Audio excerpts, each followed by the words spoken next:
नमस्कार दोस्तों, स्वागत है एक बार फिर से आप सभी लोगों का माई यूपीएससी क्लासेस में।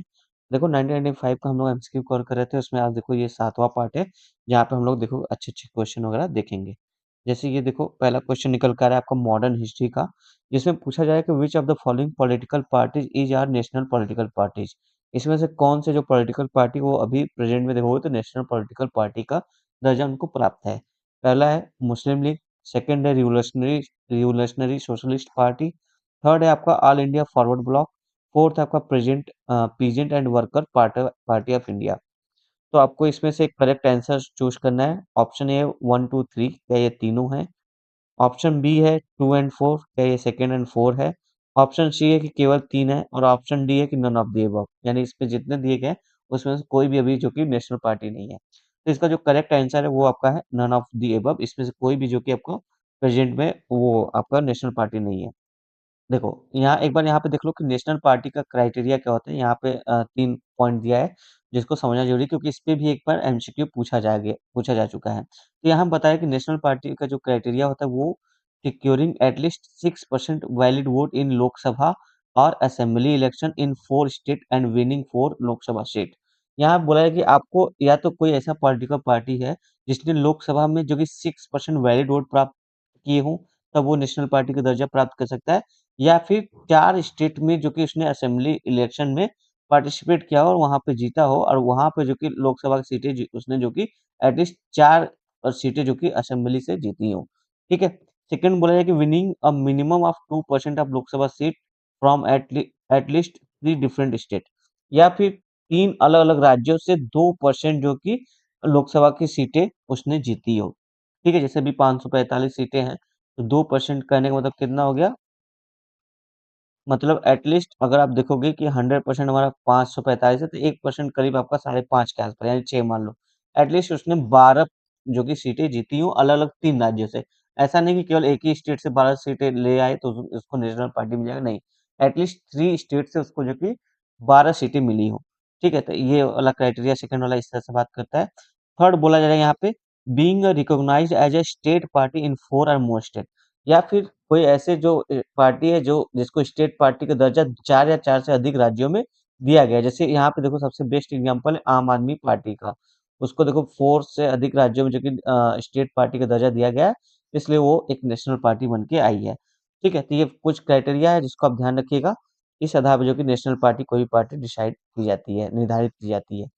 अब देखो जो क्वेश्चन पूछा था उसमें से कौन से जो कि आपका नेशनल पार्टी है, तो अभी ऑप्शन में नन ऑफ दीज, इसमें से कोई भी नहीं। अब थोड़ा सा एक चीज समझ लो कि जो मुस्लिम लीग है इनके फाउंडर कौन है, रिवोल्यूशनरी सोशलिस्ट पार्टी के फाउंडर कौन है या फिर कब ये स्टैब्लिश हुई है।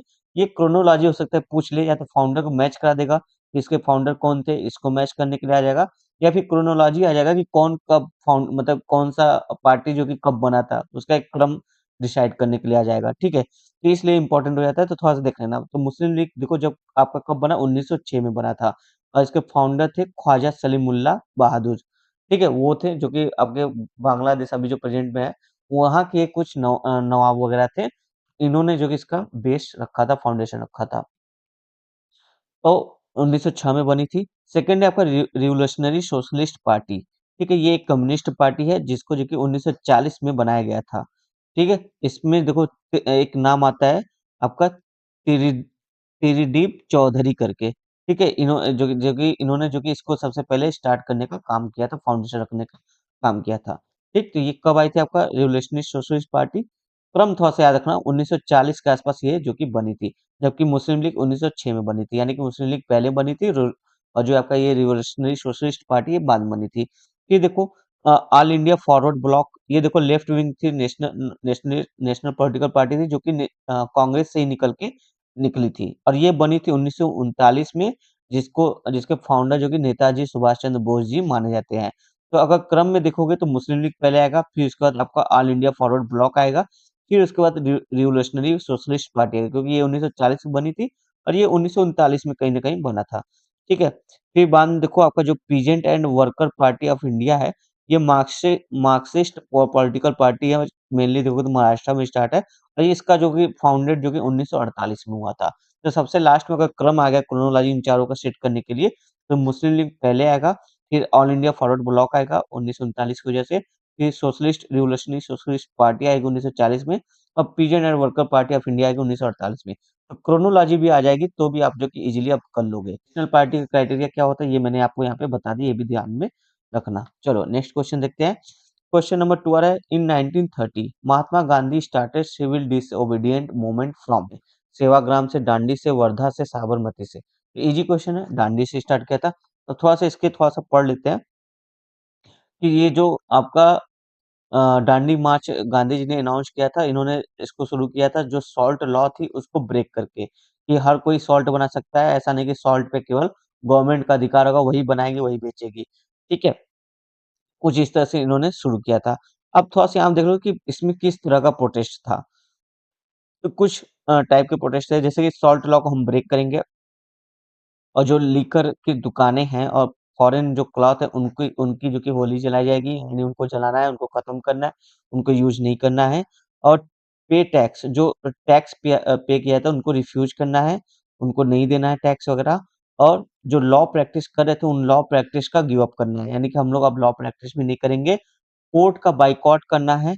ठीक है, और गवर्नमेंट सर्वेंट को जो भी इंडियन थे गवर्नमेंट सर्वेंट में थे वो अपने जो कि रेजिग्नेशन वगैरह अपने पोस्ट से उन्होंने दिया था, पोस्ट उन्होंने अपनी रिजाइन कर दी थी। और इन्होंने बोला था कि हम लोग सत्य और अहिंसा की वकालत करेंगे, उसी के रास्ते से जो कि स्वराज की प्राप्ति का मार्ग प्रशस्त होगा। और इन्होंने बोला था कि जो लोकल लीडर है उनकी आज्ञा उनकी बातों को मानेंगे, उनके पथ पे आगे चलेंगे। जब गांधी जी अरेस्ट हो गए उसके बाद से जो कि लोकल लीडर के अनुसार जो कि अपना ये जो प्रोग्राम है आपका सिविल डिसोबीडियंस का उसको कंटिन्यू करेंगे। तो ये कुछ इस तरह से जो कि इन्होंने प्रोटेस्ट वगैरह किया था दांडी मार्च में। तो ये ध्यान रखना, थोड़ा सा पूछ सकता है। ठीक है, नेक्स्ट देखो, which one of the following pairs is not correctly match.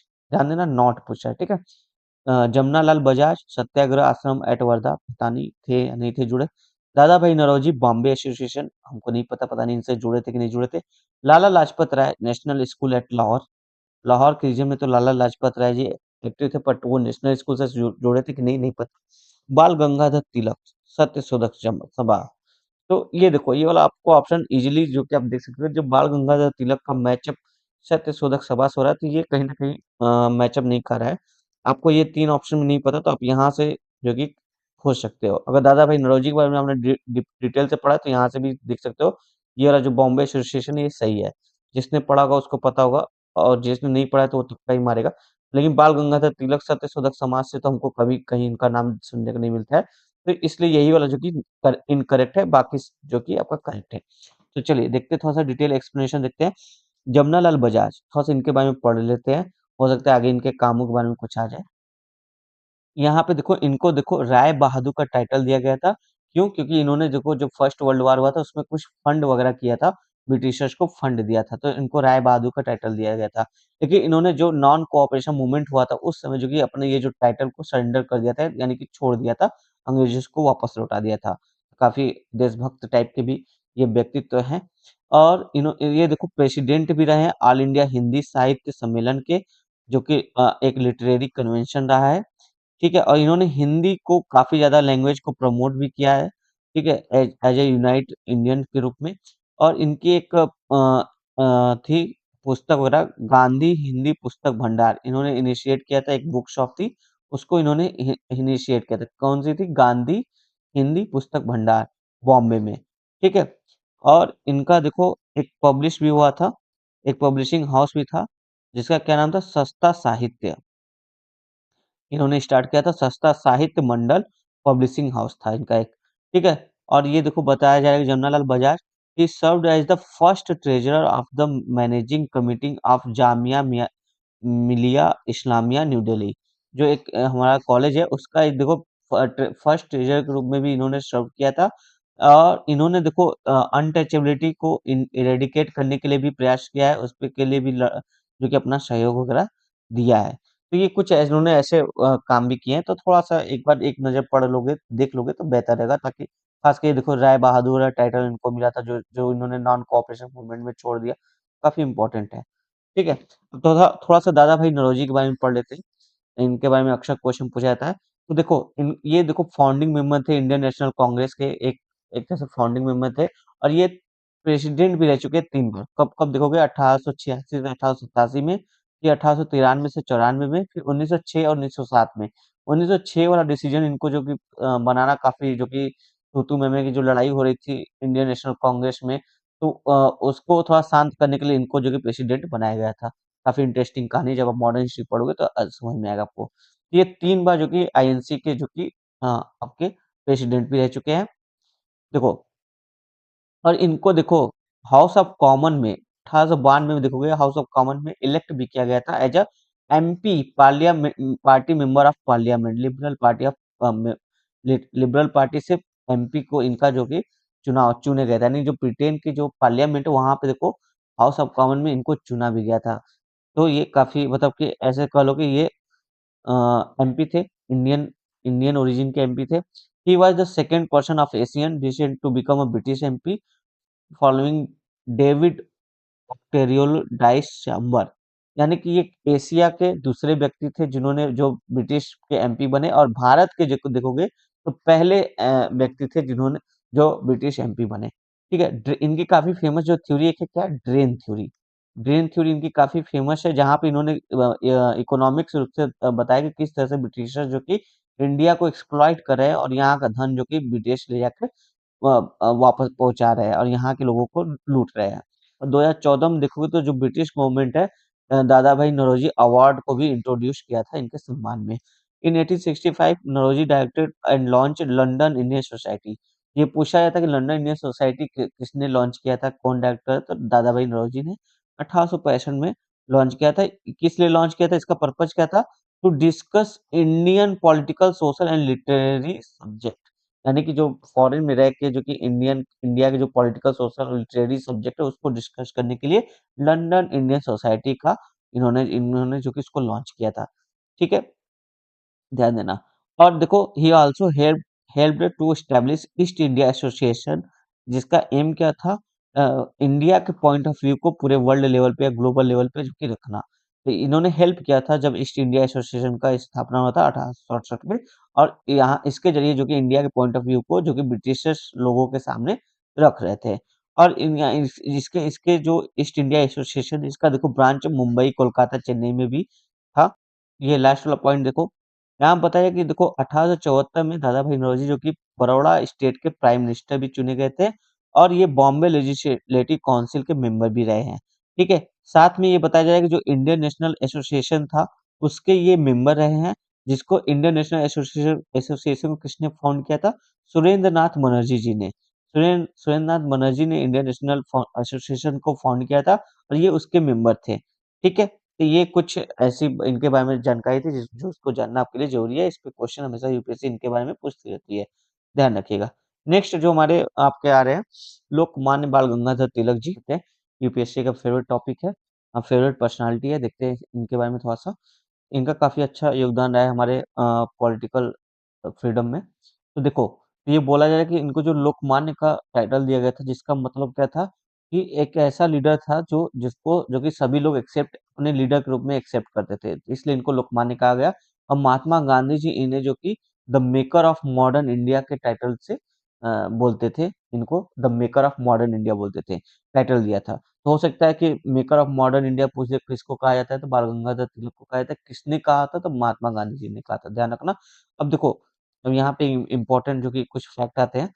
तिलक जो जो बाल गंगाधर तिलक थे वो पहले ऐसे व्यक्तित्व थे जिन्होंने जो कि काफी मजबूती से जो कि स्वराज का पक्ष रखा था, और इन्होंने बोला था Swaraj is my birth right and I shall have it, यानी कि स्वराज मेरा जन्म सिद्ध अधिकार है और मैं इसे ले करूंगा। ये इनका काफी फेमस स्लोगन है।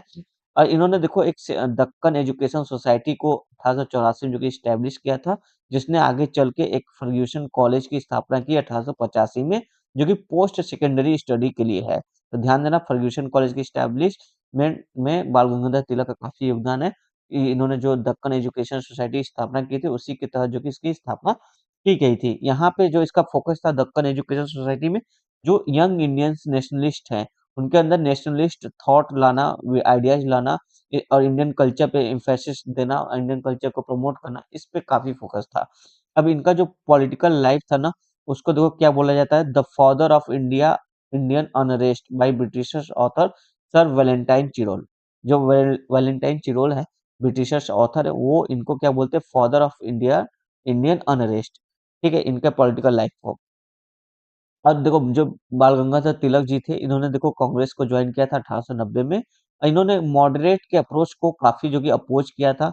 इन्होंने बोला कि हमें सेल्फ गवर्नमेंट के लिए लड़ना चाहिए, और खासकर बंगाल डिवीजन के समय में।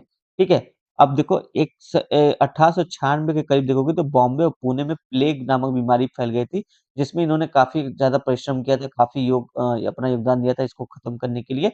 और इनकी देखो न्यूज़पेपर निकलती थी केसरी नाम से, और एक मराठा नाम से। जो केसरी थी वो मराठी लैंग्वेज में थी, और जो मराठा नाम से थी वो इंग्लिश में थी। ये ध्यान रखना, लैंग्वेज हमेशा पूछा जाता है।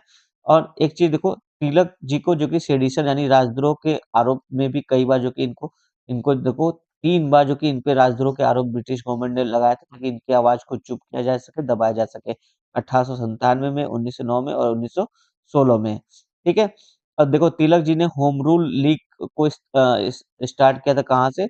एनी बेसेंट जी और तिलक जी जो एक साथ होम रूल लीग वगैरह जो कि चालू करे थे। तो जो तिलक जी थे वो महाराष्ट्र, सेंट्रल प्रोविंस और कर्नाटक कर्नाटक का जो रीजन था, वहां पे जो कि होम रूल लीग को लीड किया था। और बेसेंट जी ने बाकी जो रेस्ट ऑफ इंडिया है वहां पे जो कि इसको देखा था। अब देखो तिलक जी जो कि विलेज टू विलेज ट्रेवल करते थे, फार्मर लोगों का सपोर्ट करते थे, लोकल लोगों की आवाज को सुनते थे, उनको मूवमेंट में उनकी भागीदारी को जो कि बढ़ाते थे। तो ये कुछ इस तरह से इनका काम करता था, जो कि कहीं न कहीं रशियन रिवॉल्यूशन से कहीं न कहीं इनके ऊपर प्रभाव इनका देखने को मिलता है। तो कुछ इस तरह से कुछ इनके बारे में कुछ फैक्ट थे, ध्यान रखना। नेक्स्ट देखते हैं लाला लाजपत राय जी के बारे में। देखो ये आईएनसी इंडियन नेशनल कांग्रेस के प्रेसिडेंट रह चुके हैं। 1920 का जो सेशन था कलकत्ता का, वहां पे इन्होंने प्रेसिडेंट के रूप में थे। 1921 में इन्होंने देखो servant of the people society के फाउंडर भी रह चुके हैं, जो कि एक नॉन प्रॉफिट वेलफेयर ऑर्गेनाइजेशन थी। इनकी बुक है यंग इंडिया, ध्यान रखना काफी इंपॉर्टेंट है, ये हर जगह पूछी जाती है। इनका एक प्रकाशन निकल रहा था यंग इंडिया नाम से, और servant of the people society की स्थापना की थी। ये दो इंपॉर्टेंट फैक्ट है। 1920 का सेशन को प्रेसिडेंट किए थे, ये भी इम्पोर्टेंट है। और देखो साइमन कमीशन जब आया था ना, तो उसका विरोध करे थे, तो उस समय जो कि अंग्रेजों ने लाठीचार्ज किया था, जिससे लाला लाजपत राय को जो कि काफी सर पे चोट लगी थी, और काफी ज्यादा खून बहने की वजह से उनकी डेथ भी हो गई है। तो इसी वजह से देखो लाठीचार्ज की वजह से जो कि इनको इंजर्ड इंजर्ड हुए, और उसके बाद ये इनकी मृत्यु भी हो गई थी। तो ये इस तरह से कुछ ब्रिटिशर्स के अत्याचार हमारे ऊपर थे। तो ध्यान रखना, हमारे स्वतंत्रता सेनानियों ने काफ़ी परिश्रम से आज़ादी दिलाई है। इसको आगे बरकरार रखना हमारा दायित्व बनता है। ठीक है। नेक्स्ट क्वेश्चन हमारा आता है साइंस एंड टेक्नोलॉजी से। यहाँ बोला जाए the chemical used as a fixer in photography. Photography में केमिकल यूज होता है फिक्सर, उसका क्या काम है, या वो किस चीज का बना होता है? सोडियम सल्फेट का, सोडियम थायोसल्फेट का, एल्युमिनियम अमोनियम परसल्फेट का, या बोरॉक्स का? तो ये देखो इसका जो सही आंसर है वो बी है, सोडियम थायोसल्फेट का बना होता है फिक्सर। इसका देखो काम क्या है, यूज देख लेते हैं। तो जो इसका जो यूज होता है, वो जो इमेज होती है ना फोटोग्राफी में, उसको और इनहेंस करना, उसकी क्लैरिटी को और जो कि क्लियर करना पिक्चर को, इसके लिए जो कि इसका यूज किया जाता है। तो हो सकता है आगे यूज पूछ ले, तब ध्यान रखना। एक और साइंस एंड टेक का क्वेश्चन आता है, when the same note is played on sitar and flute, the sound produced can be distinguished from each other because of the difference in. देखो जब सेम नोट पे सितार और बांसुरी को बजाया जाता है, तो साउंड हमको अलग थोड़ा सा सुनाई देता है। वो किस कारण से होता है, पूछ रहा है। पिच, लाउडनेस और क्वालिटी की वजह से, पिच और लाउडनेस की वजह से, क्वालिटी की वजह से, या फिर केवल लाउडनेस की वजह से? यहाँ पे इसका जो सही आंसर है वो आपका सी है, क्वालिटी की वजह से। जो क्वालिटी होती है, जैसे सितार किस चीज का बना है, फ्लूट किस किस लकड़ी का, किस क्वालिटी की लकड़ी का बना है, उस पर डिपेंड करता है। तो उसकी वजह से जो कि हमको जो कि आवाज अलग अलग सुनाई दे सकती है सेम नोट पे। तो ध्यान रखना। ये हमारा 5वां क्वेश्चन था आज का। चलो मिलेंगे अगले वीडियो में, तब तक के लिए धन्यवाद दोस्तों।